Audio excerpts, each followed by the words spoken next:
ya estamos de vuelta y directamente a la entrevista que le platicaba, porque el destape de estos Panama Papers no nada más han revelado las mañas de los implicados para evadir los impuestos, sino que también dejaron ver a nivel internacional, específicamente en América Latina, que los instrumentos anticorrupción parece muy débiles hasta el día de hoy. Y por eso está hoy con nosotros, ya se lo platicaba, Francisco Holguín, es embajador de México y titular también de cátedra Fernando Solana, para profundizar justamente ya en todo este tema.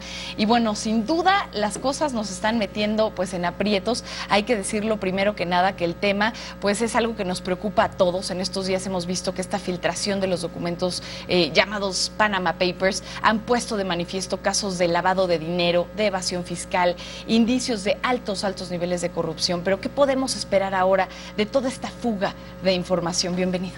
Muchísimas gracias, un placer estar contigo. Pues ciertamente es una información de alto impacto la que se ha filtrado por varias razones. Desde luego una es el volumen de la información.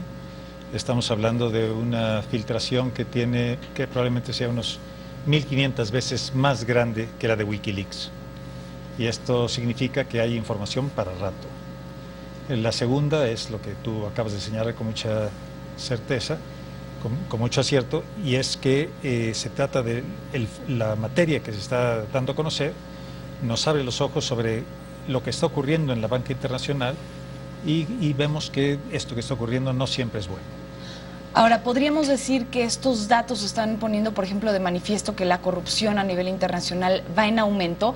Es decir, ¿qué tan grave es la corrupción ahorita en el planeta?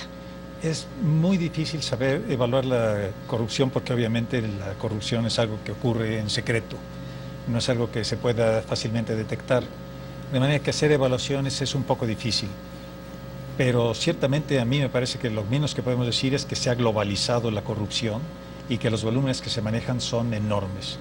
Por dar un dato que tiene una fuente relativamente confiable o muy confiable tal vez, pero que supongo que también es un poquito de adivinanza, cuando en 2003 se reunió la comunidad internacional en Mérida, Yucatán, para debatir la Convención de Naciones Unidas contra la Corrupción, el director global para asuntos globales del Banco Mundial, el señor Kaufman en esa época, creo que sigue ahí todavía, mencionó que aproximadamente el 5%, el equivalente al 5% del Producto Bruto Mundial, del Producto Bruto de todo el planeta, era producto de corrupción.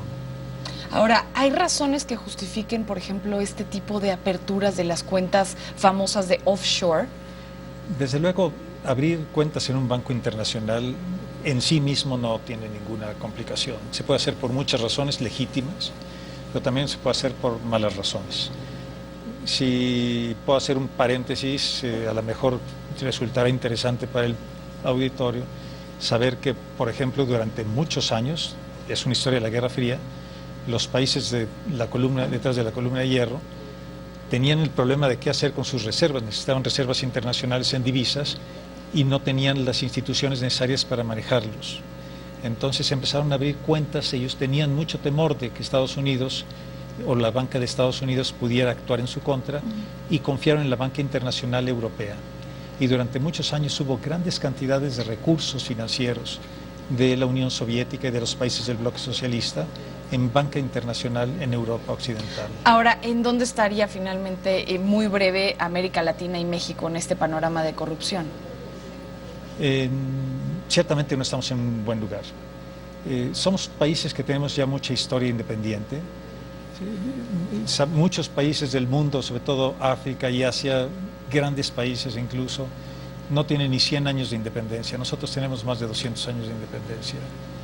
Que no logremos poner en orden nuestros sistemas políticos es una vergüenza.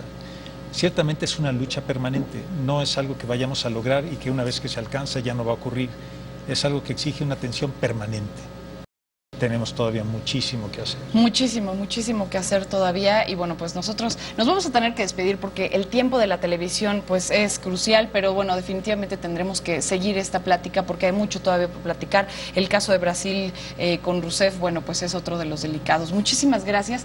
Agradecemos así a Francisco Holguín, embajador de México, titular también de cátedra en Fernando Solana, y también así me despido de usted.